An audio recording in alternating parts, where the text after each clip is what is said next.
Woo! We are really shining bright. I am so excited. This is my first show. It's not my first show ever. I have 106 shows now. But this is my whole new platform that I am so excited about. We got the whole new banner going on. And it really doesn't look a whole lot different, I know. But what's happening behind the scenes is really completely, totally different. I'm going to be a lot easier to find when you go to Apple Podcasts, Amazon Podcasts, all those sites.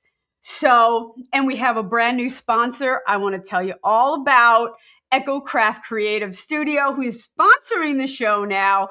And they're just such a good friend to all indie artists because we don't compete with each other, but you want to stand out. Your website matters. Your search engines, behind the scenes of a website matter. Your ads that you place for things to help you find fans, music visuals, and they can help you with all of that.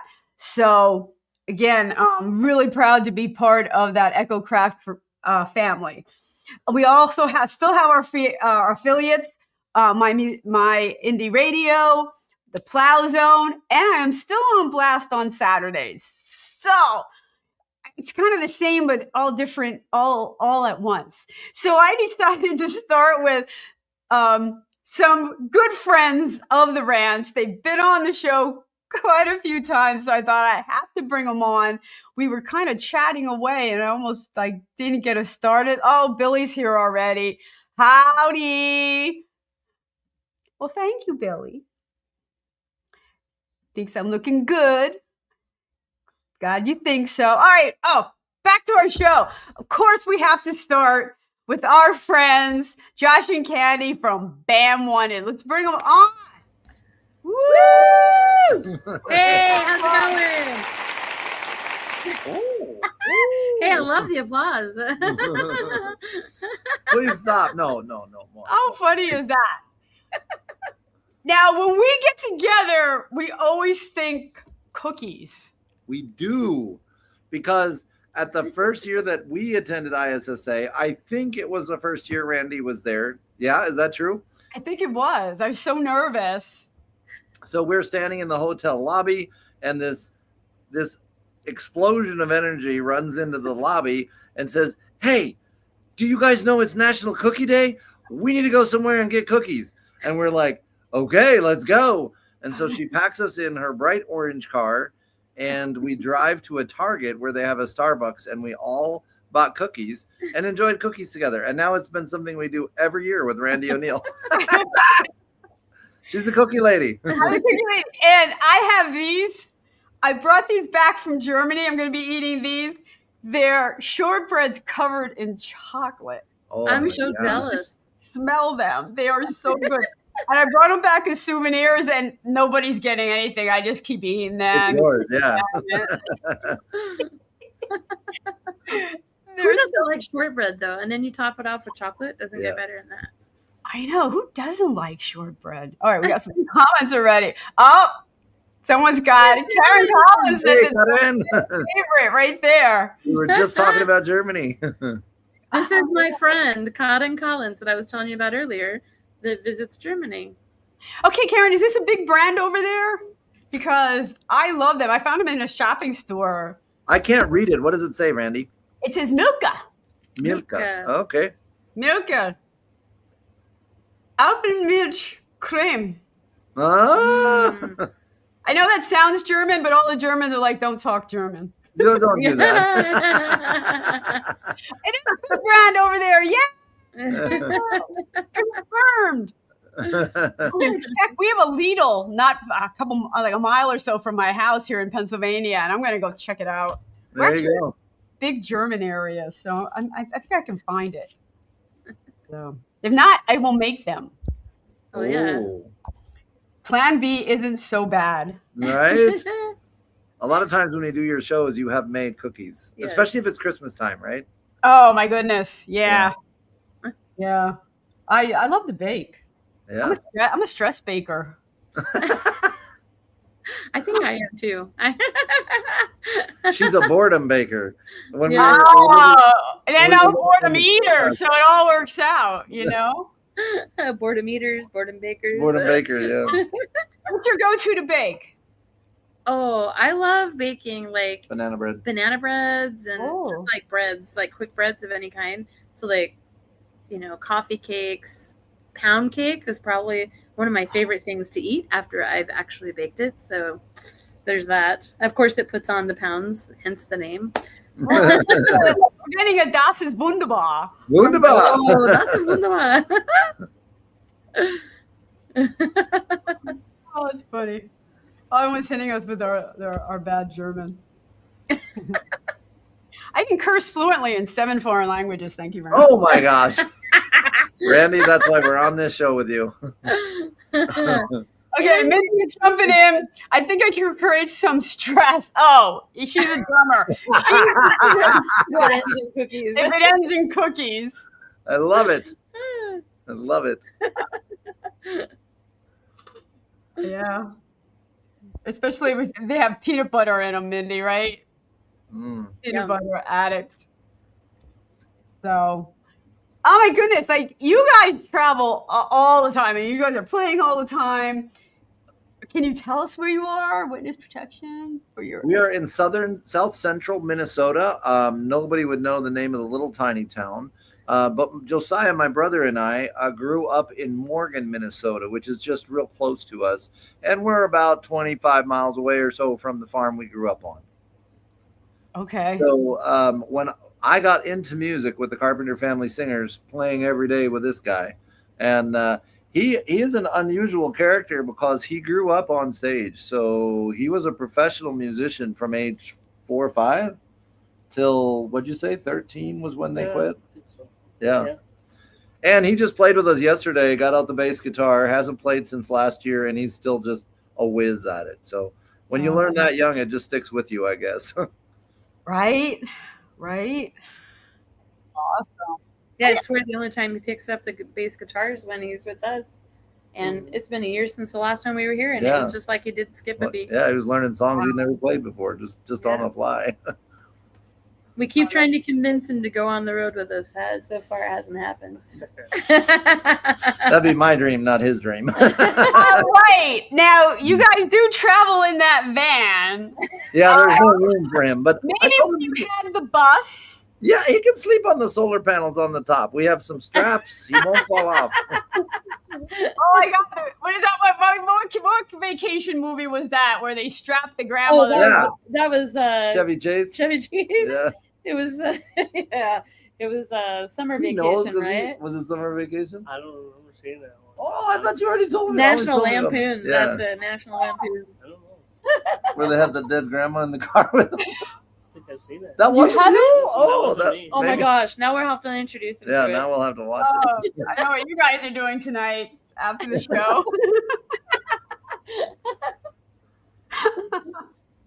Oh my God. But okay, so you have a musical family, and I constantly think Partridge Family, and you're like, okay, we got another brother, we're gonna put him on drums. Is that what happens? Like, all right, you're going on keys. You gotta ask him, because I seem to remember things wrong sometimes. I was the older brother. How did you get your instrument? How did you pick it? Were you told? I just think we just found something we liked or willing to learn. Yeah. You said when I was teaching you, I taught you how to play guitar when you were really little. But after I left, you played bass. But how did that come about? Because I never even knew you played bass. The piano player, you left, and then Steve had the bass player moved up to the keys, and then you took the bass. Okay. Yeah. How many of them were there? 7 kids. 7 kids. Yeah. I was the oldest. And yes, there was another brother that played drums. Yeah, the youngest one played drums. We kind of told him that's what he should do, but he was double jointed and he was pretty natural at it. But I guess he doesn't play drums anymore, though. You said he likes guitar better now? Mm-hmm. He's very good at it. Yeah. Wow. Good at it. Yeah, so kind of a combination of both, Randie. You get told, and then maybe over time you decide, I don't really like that. I want to play something else. Right. And I don't know if you want to share any of how the music and your little background. I know you have quite a story, Josh and Josiah as well. Of growing up. Oh, growing up was fun. Yeah, we traveled until I was 27 and Josiah was 12 or 13. And yeah, just grew up on stage, made our living at it, which is unusual. And for somebody his age, that's very unusual. I mean, that's like a Disney star or something, like to be that young and be making a living. But all that money went to mom and dad. It didn't go to us. It's not like he had a big trust fund that was set up or anything. Yeah. And we didn't make that much money as a group either. It's typical music business. It wasn't like we had piles in the bank, but it was both really, for me anyway, it was both really good and really weird. I didn't learn a lot of other great life skills because I was a great musician. That's about all I knew. I didn't know how to balance my checking account. I didn't know how to handle girls because everybody in the band was my sister. And I did have a lot of girls. He wouldn't have been that age, but I was at an age where moms were trying to get throw their daughters at me, etc., which wasn't really like a normal dating thing. That's a very weird thing, and it's not something that I was interested in. I'm like, I don't even know that girl, like, and she don't really know me. She just knows me on stage. So that was my experience. I don't know how Josiah felt about it. It was good. Yeah. Yeah. Throw the women at me. Throw them. Not quite, but I was pretty young. But no, it was good. It taught you how to work with people and be a people person. So that's a big thing. Well, why are you such an asshole today, though? It's a family show. I don't call you people. You're my brother. You started to ask before the show what we wanted to start with, but I think we'll start right in with Josiah's song, just because that's why we asked him to be on the show with us. One, we're at his house, and that works out good, but we could have done the show in the van. We have good Wi-Fi. It would have worked. It's rare that we get to actually invite him to be a part of what we do. So But I was glad that we could time it out just right. Oh, that is cool. That is cool. Of the original songs that she wanted to talk about today, one of them is the one that he essentially wrote the basis to it with a Facebook post. And after the music business ended, Josiah got very interested in hunting, which he's a world-class hunter. He got a bear that's up on the wall right here with a bow and arrow. I'm sorry. I'm not hunting bear with bow and arrow. That's just not my. So he's a world-class hunter. But as he was becoming a world-class hunter, he also was a bull rider. And bull riding really pulled him through. We had a lot of traumatic stuff that happened in our family, a lot of abuse from different angles. And we were a rough bunch with each other. We were hard on each other. We're still hard on people. We both have done a lot of work to try to learn to be not so hard on people. And I think he's very successful at it. I'm really proud of the work he's done. But in order to kind of walk away from that, or I don't know, what seemed to pull him through was his bull riding dream. So maybe you can talk a little bit more about that Facebook post and what you were trying to get across, or what was behind it. You like putting me on the spot. I too, do. don't you? Yeah, I do. I didn't give him any warning about this. But. Yeah. I don't know. It's pretty cut and dry with me. I don't have too much to say about it other than you just want other people to do what they love, and there's hard times and there's good times doing it. Like, I did it pretty seriously, so there's lots of broken bones and a lot of misses, a lot of. Oh my God, he would call me off. from a rodeo and say, "I'm riding tonight." I said, "You just broke your leg last night and you got it in a splint." "Yeah, but I can ride, so I'm gonna ride." So he's riding a 4,000-pound animal or whatever it is with his leg in a splint. But, Are you an overall action junkie, or? No, I'm not.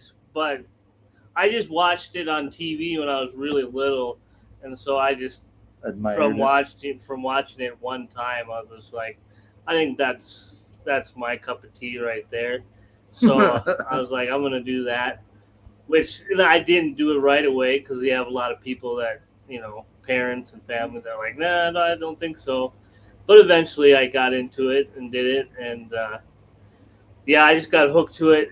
And, but like in general in life, I'm pretty cautious and careful. But with bull riding, I just it's just I don't know. It's hard to explain. It's just something that's it's a challenge and gets you going, and you get to be with a family. You get to be with family, rodeo family, and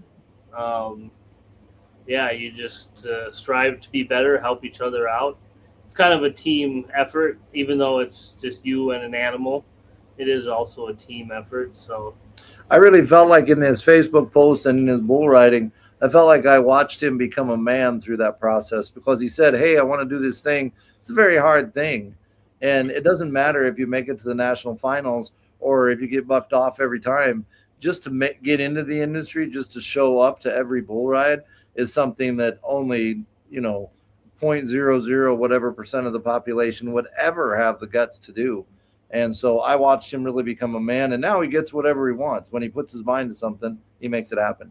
He had some serious injuries that could have ended his life and his career, but he didn't let it. I was just really impressed. And I think that's what the post struck me as, is I felt the inspiration in his post. Yeah. He's always making inspirational posts. He's got a TikTok handle now called Black Hammer, and he's adding people to it left and right. So I hope people go check out his TikTok page, because it's very inspirational. You got a different dream now. What's your dream now? Well, I just plan on, farming, having a farm, and just kind of living the peaceful life and working the ground and making things grow, and try to have my farm far away from where my brother knows, kind of thing. Just, are you gonna have a bull on your farm? Probably, yeah. Probably.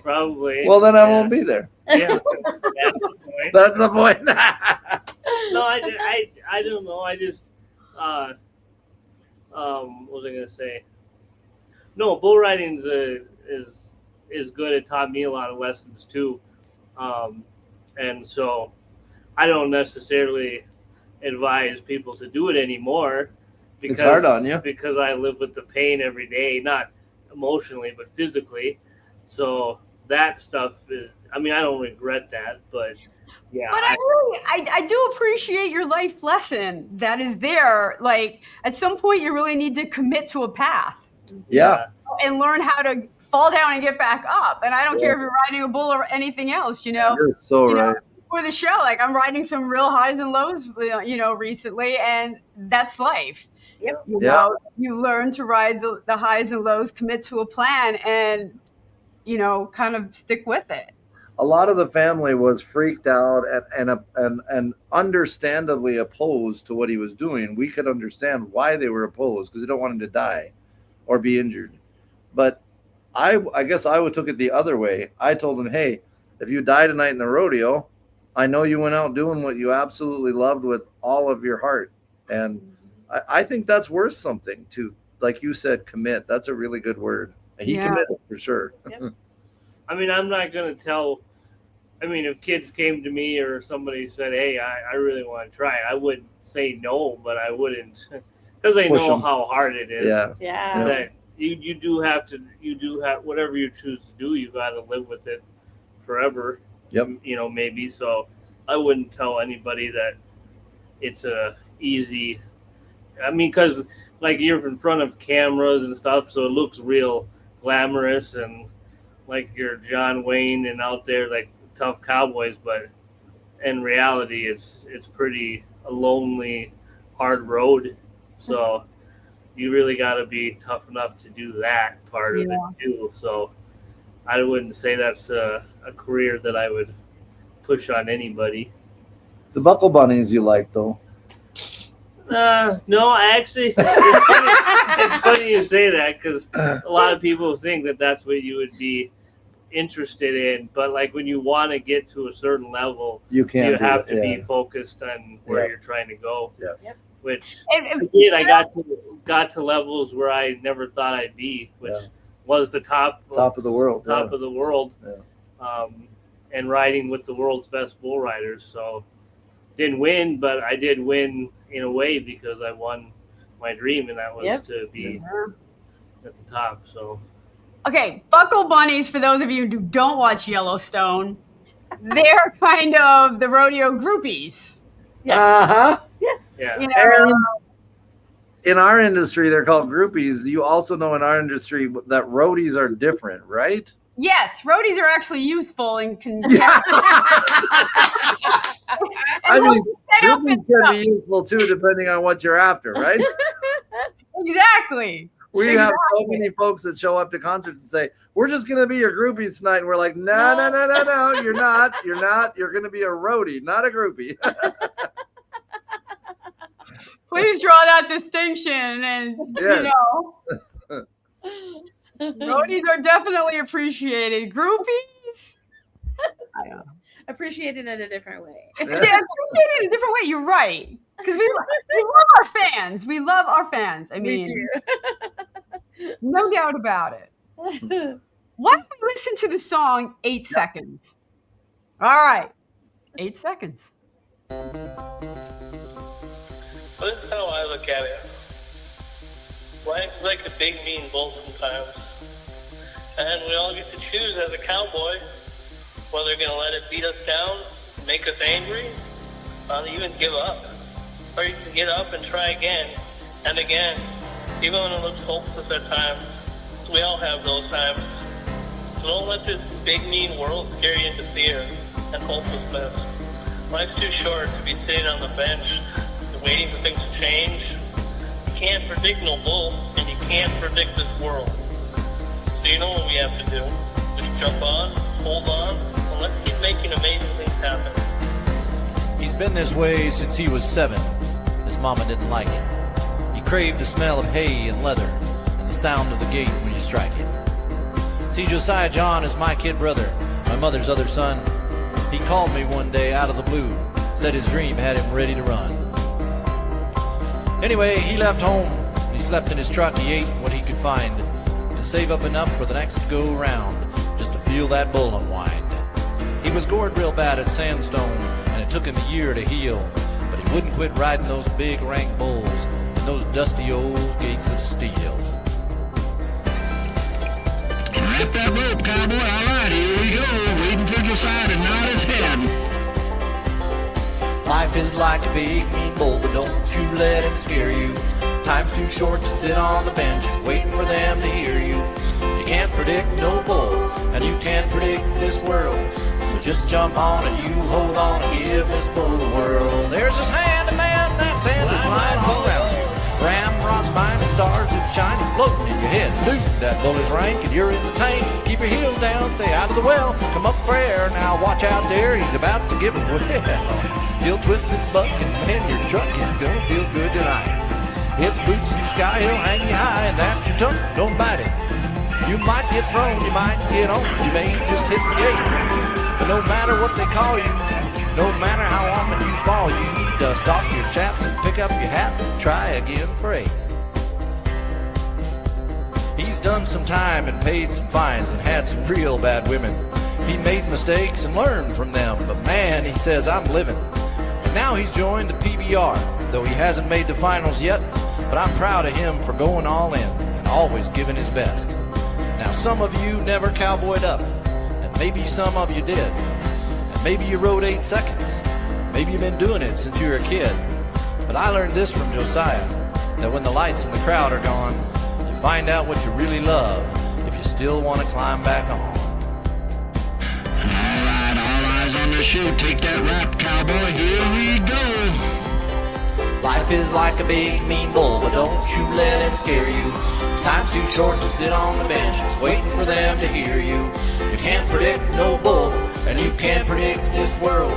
So just jump on and you hold on and give this bull a whirl. Wave your hand to man, that sand is flying all around you.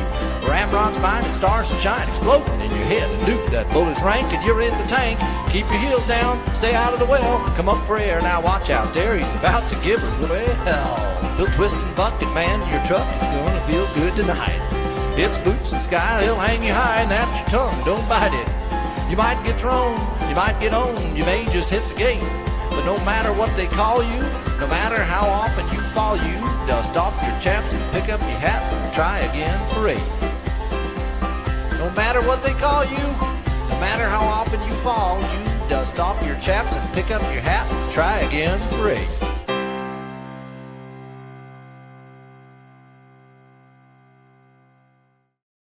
All right.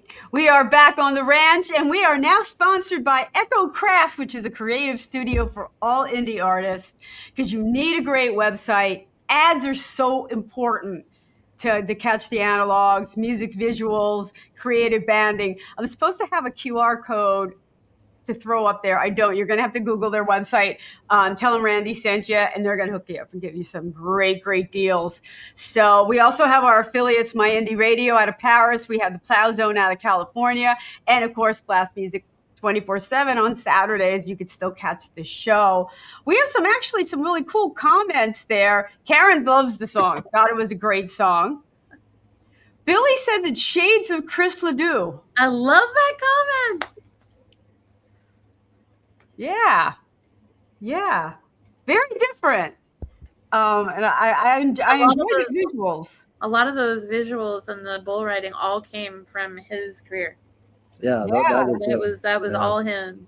And the voiceover that he did at the beginning, this song was recorded during COVID, and that's when he made the post. And I said, hey, we want to do this song. Of course, there was nothing going on in COVID, so we had time in our little tour bus studio.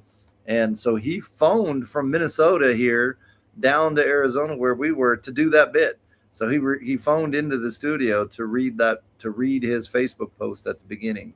And I thought that was a pretty cool technology to be able to get him on this song, even though we were 1,000 miles apart. Right. I think that technology has increased the most. Like what we're doing right now, the streaming.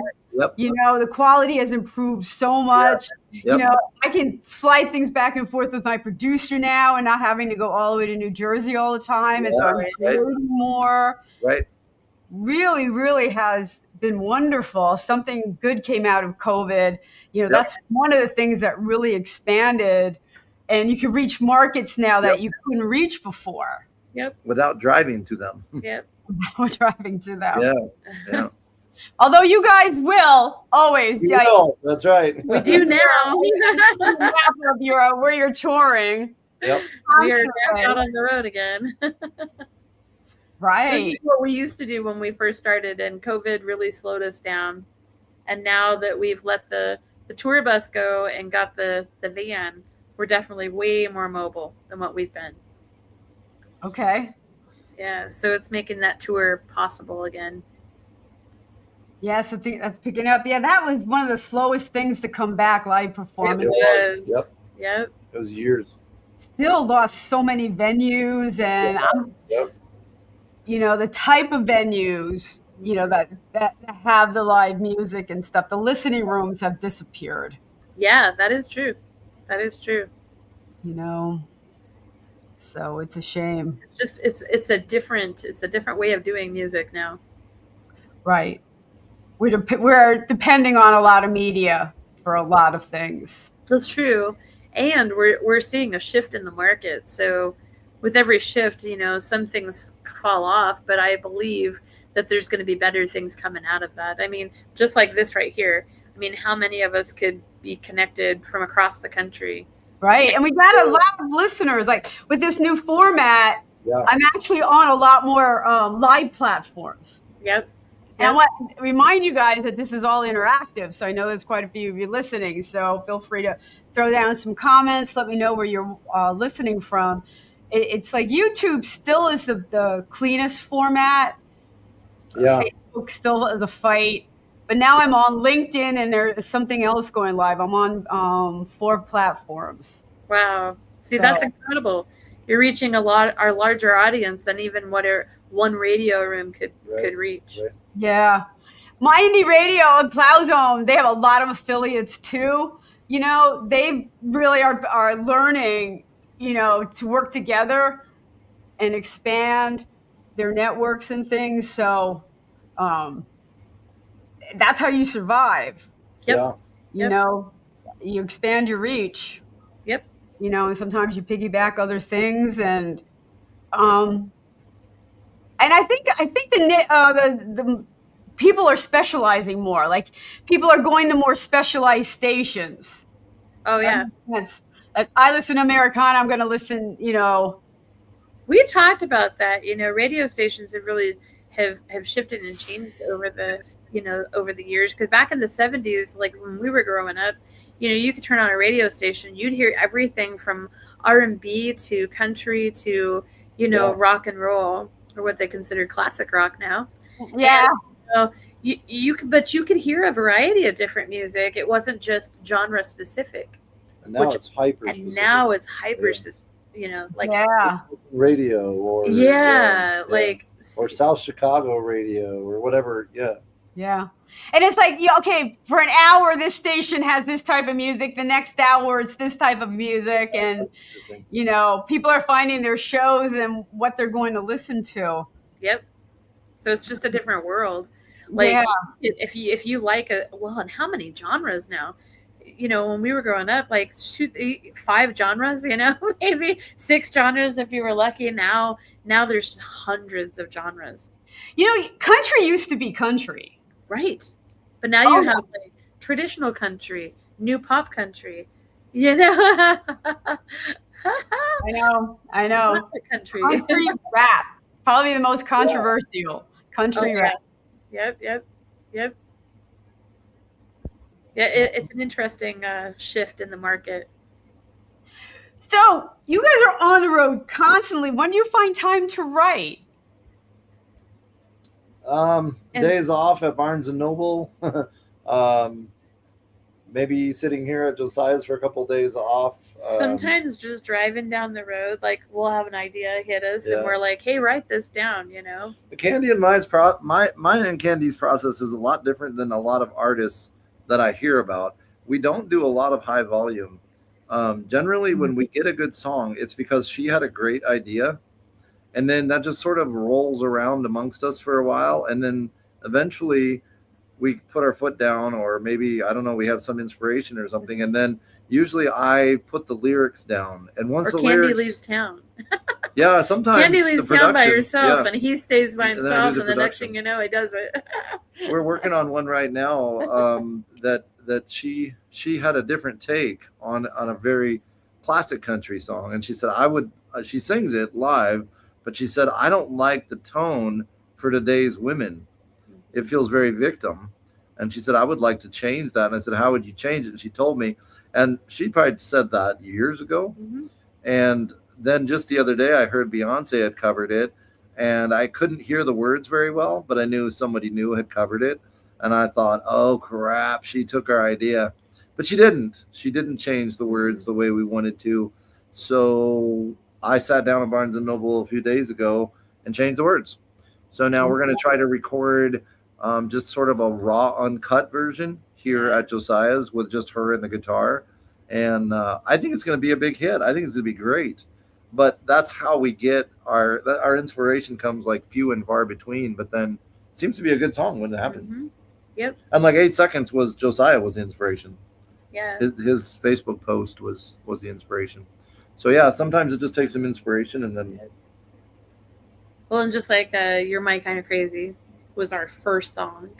That was an intention to write a song. That was an intention. That broke us into the market as being songwriters, the two of us, and of course that took 8 months for us to, But it tells our story. That's what we wanted it to do. We wanted to write a real truthful song, and the more time we spent with real truth, we realized we were going to have to admit that we were both pretty flawed. And so then the song sort of became taking pot shots at each other, at our flaws and laughing about it, because what else are you going to do? We're all dysfunctional, right? Everybody's dysfunctional somehow. Right. It's funny, Mindy chiming in, which classic rock station should I listen to next? When we road trip, that's all we do is put, like, when she drives, she gets control of the radio, and it's classic rock, singing at the top of our lungs. I love it. That sounds like fun. It's my turn to drive. Mindy's my drummer, so when I drive, we go pop rocking, a little bit. So I've got to ask you, what is classic rock to you and Mindy? Because now that's changing. It is. And for her, it is the older, what people call classic rock. I listen to more current pop rock as classic rock because at 25 years old is classic rock. Yeah. Right? Yeah. And let's face it, that's 2000. Yeah. I know. Right? That's 2000 people. I'm feeling so old here. I wrap my head around it, and I do listen to more 2000 rock. She kind of goes back to 70s, 80s, which is 50 years old. We started covering Dr. Hook and the Are we Medicine. saying that out loud? We started covering Dr. Hook and the Medicine Show, cover of the Rolling Stone. And we did 2 care centers. We haven't done care centers in a little bit. And we just wanted the song. And I thought, well, we're not going to do this one. But then my brother was playing with us. And I'm like, we got to show them what we do. They loved it. And I realized, Of course they did. That song is 50 years plus old. Like, yeah. Oh, my God. Mindy's chiming in. There was a Hootie. We went to see Children of Rocket for my birthday last weekend. And the band who started was the Screaming Trojans, who play with Hootie and the Blowfish when he was Hootie and not Darius Rucker. So they were playing Hootie songs, and she did not know them. That would be me. I was going to say. I was ready to move aisles. Like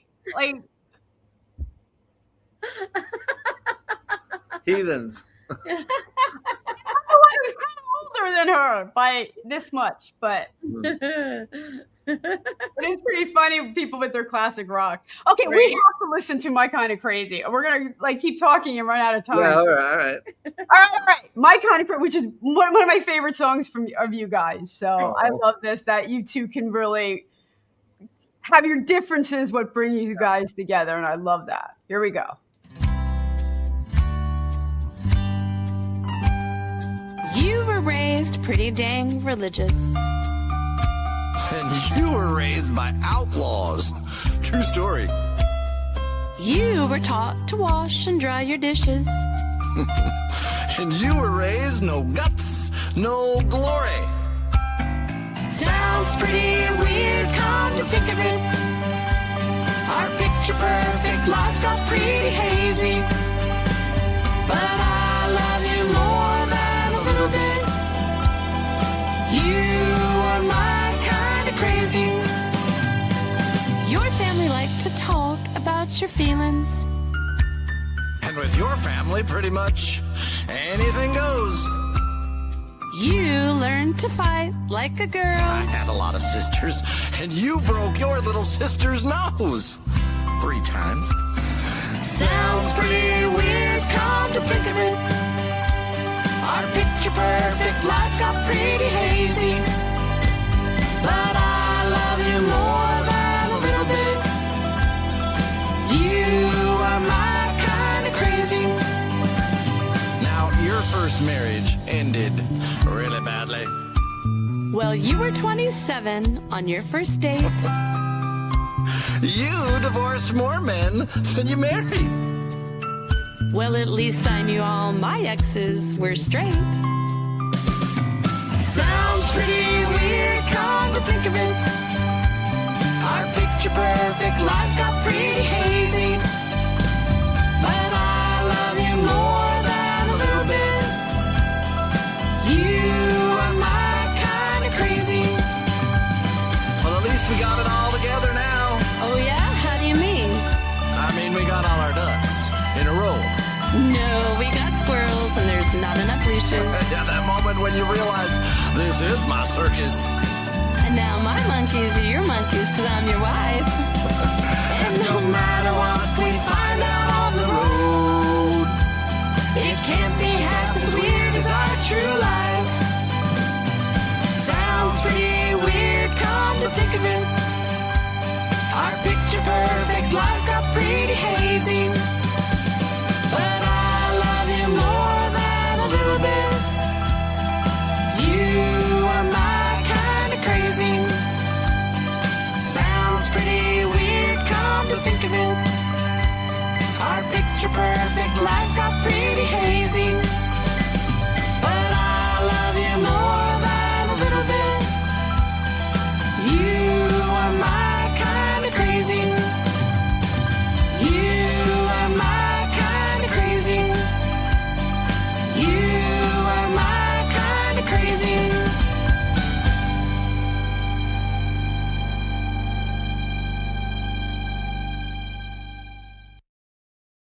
And we are back on the ranch. We are now sponsored by Echo Craft, a creative studio just for indie artists, because we want to stay competitive with our websites, our ads, our visuals. We love our listening audience. We love everyone chiming in today. Really great having you here, our listeners from My Indie Radio, Plow Zone in California, and the Blast is on Saturday. So great to have everyone on board, listening along. And again, that's one of my favorite songs from you guys. It's one of our favorite songs. We do it almost every show, and we've had people now requesting it. So like we were doing a wedding, just a random wedding that we got hired last minute for up in Tennessee, on the border of Tennessee and Kentucky. And the people at the wedding actually requested the song. And 20-somethings. We're like, how do they even know about this? This is awesome. Yeah, that's really cool. That's really cool. And they come from such different backgrounds. Oh, yeah. Way different.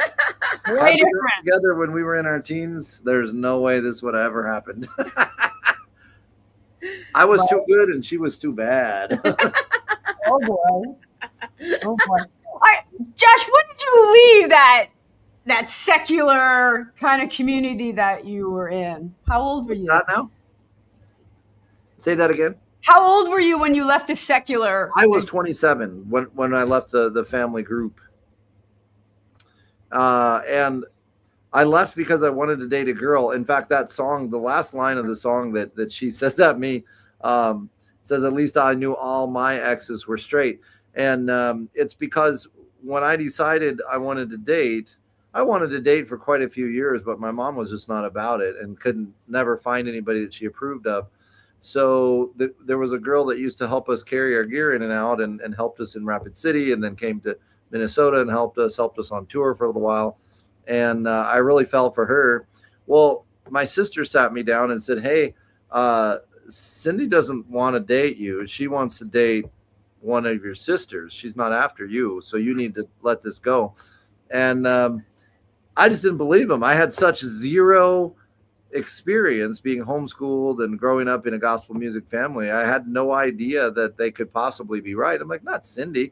And so I wanted to date so bad that I decided to go ahead and date this girl. And when mom found out the first time they just chewed me out, said I couldn't. And I let them tell me that I couldn't.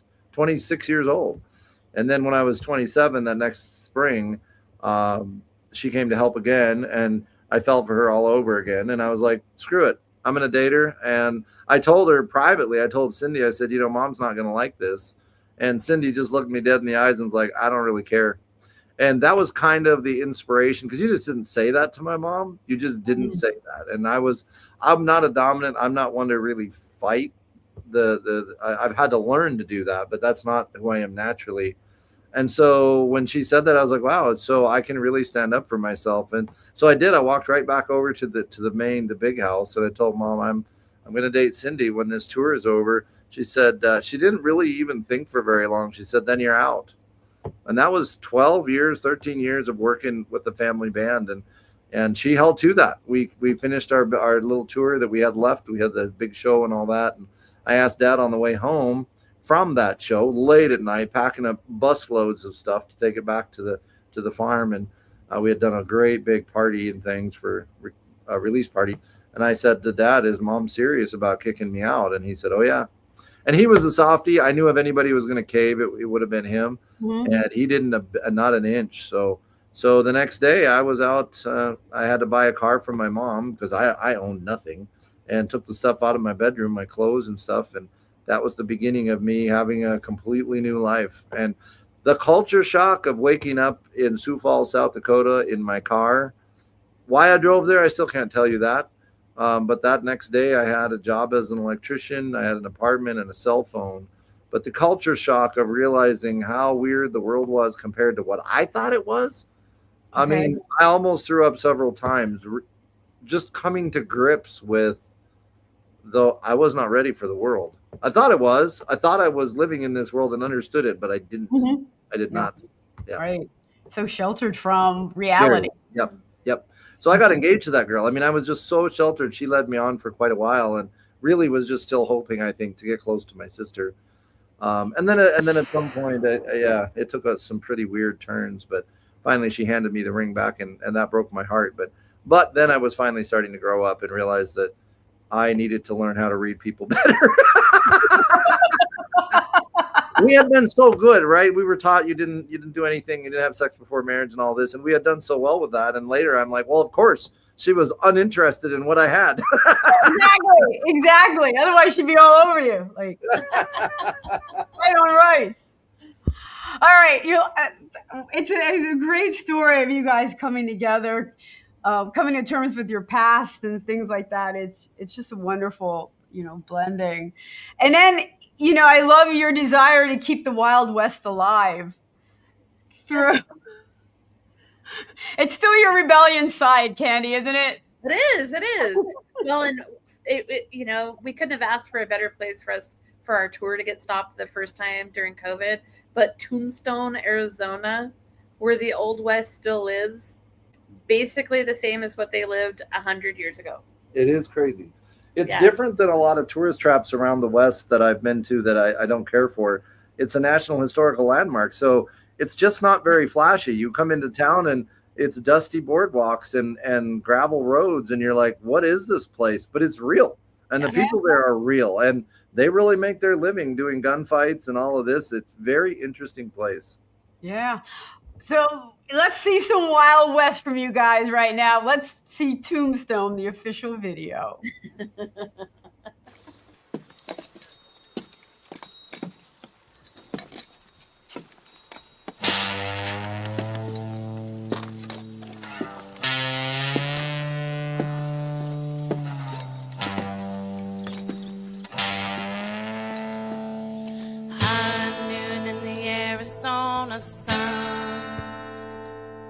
Not a cloud in the sky.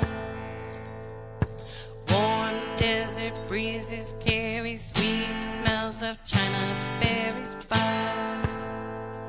The hollow sound of footsteps on these dusty old boardwalks. Highland Street transports you to another place in time. Tombstone, where the Old West comes alive.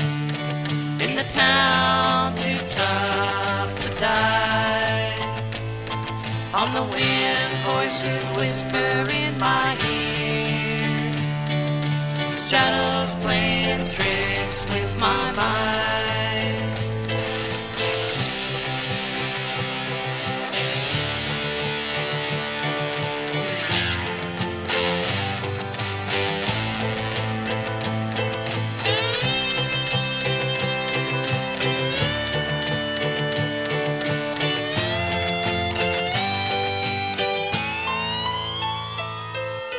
Something in the air sends shivers down my spine. In this dusty old ghost town built around a mine. Outlaws and lawmen all trying to make a buck. Fortunes blur the lines between right, wrong, and luck. In a town still ruled by gunpowder, whiskey, and wine. Tombstone, where the Old West comes alive. In a town too tough to die. On the wind, voices whisper in my ear. Shadows playing tricks with my mind. Tombstone,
All right. All right, we're back on the ranch. For all indie artists out there, if you want to be on the ranch, just find my website, randieoneil.com/shows. Fill out the form. We can get you on the show. And of course, you couldn't leave Josh behind in Tombstone. That's right. That's right. That story was storyboarded by myself and the blonde gunfighter that you saw. She was the videographer. And I kind of had a basic idea for the story, and then she took it just a little bit further. So if you listen to her, she'll dig way deep into the story of it. It's a pretty good story on this little video that she made. Yeah, we got some people chiming in really liking this song. Karen says it's awesome. A few others, it's great. Cotton got to be a part of that video. She along with a lot of our neighbors and friends, all the people that were in the bar fight that you see in Big Nose Kate's, those were just people and friends that we had gotten to know. Some of them gunfighters and in Tombstone. They all live and work there. The gunfight was not scripted. No. We were shooting this video, and so we invited everybody to come down and be part of the crowd. And we didn't understand how music videos work. We'd never shot one. And so we didn't do a very good job of communicating them what to expect. So a music video is very boring to watch film because you're not actually singing. It's a lot of lip syncing to the track that's recorded in the studio. Right. And so there was no band wanted music. And so the crowd was, they were there, they did their parts. They were getting very restless. But they were starting to kind of get restless. Like, what are we here for? There's no music. And so I told Candy, I said, they're going to all leave unhappy if we don't do something fun. And we can't do any music because we don't have our system set up. So Brittany went outside, the gunslinger went outside to film the boys on the sidewalk. And we said, well, let's practice. Maybe we could have a bar fight or something fun could happen. And so she came back in videoing to a bar fight and just started shooting everything that was happening. And everybody was just overacting. And it was neighbors picking on neighbors and pulling their hair and knocking each other around. And people were laughing until they cried. It was just so much fun. And it made it into the video then. Yeah. So for our listeners, you don't get to see the visual. So I strongly suggest you go and to find it. But where can everyone find you guys? I mean, you're moving targets always. The best place that you can find us is on our website. And it's just bandwanted.us. And from there, we've got links that take you to all of our videos on YouTube. You can find our music on our website. You can join our email community, which we have a very active, and I only email maybe once or twice a month. So people in fact, we have a lot of people that aren't on social media that's how they track us. I keep everyone updated by email. And then, of course, that website takes them to all of the socials too. So I think my most active social is Facebook. And that's just because it's just events. Yeah, it's events, and it's like a daily log of our lives. We're always moving and shaking and doing and meeting so many people that if I don't do it on a daily basis, we'll just get lost in it. But if you want to find us right this moment, the address here is. All right, we're not going to pick on our little brother. Youngest, I will stick you in that bull ring with that red bandana on. Joshua, you stop picking on your little brother. You have an advocate. Thank you guys for helping me launch my new platform here. Yes, we were so honored that you reached out to ask us to do this. Oh, I know. I was surprised you guys were available. I mean, usually it worked out as well, but it worked out great. And I couldn't find a better way to kick this off. I had to make sure we got all the songs in. We were just gabbing away. Yeah. I know. We're just having too much of a good time. But you guys are going to be Atlanta, right? We are. Yep. So are you going? Oh, of course you're going because I got your. I was gonna say your music stuff. Yeah, I'm actually playing there. I'm doing a workshop on writing the highs and lows of the artistic process with emo. Awesome. So we'll have to fit breakfast in though. What's that? It'll be cookie time. That's right. Cookie time. Absolutely. And for those listeners that have not been to ISSA, whether you are an artist or whether you are a vendor or whether you're just a fan, ISSA is the best place to go and just kind of get a little shot in the arm of energy towards whatever your dream is. It's a whole bunch of people that have a commitment to a dream, and I just love that. you'll have a lot of really great conversations. And And if it's you not a genre of music. It's not a genre. It's No. a collection of artists. Yep. Yes. Yep. And if you want to meet like the up and coming artists That's right. of this generation, that is the place to meet Yep. them ground level. And then you'll look back and you go, oh my gosh, I was there in Atlanta and I met them before they were famous. Well, and now it is the next legal step before the Grammys. We're on the legal pathway to the Grammys. So it truly is, for up and coming. It is. Yep. Yep.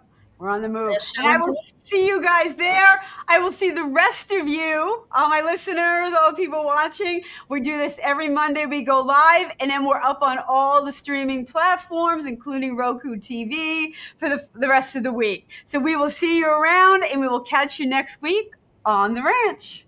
Woo, woo! Woo!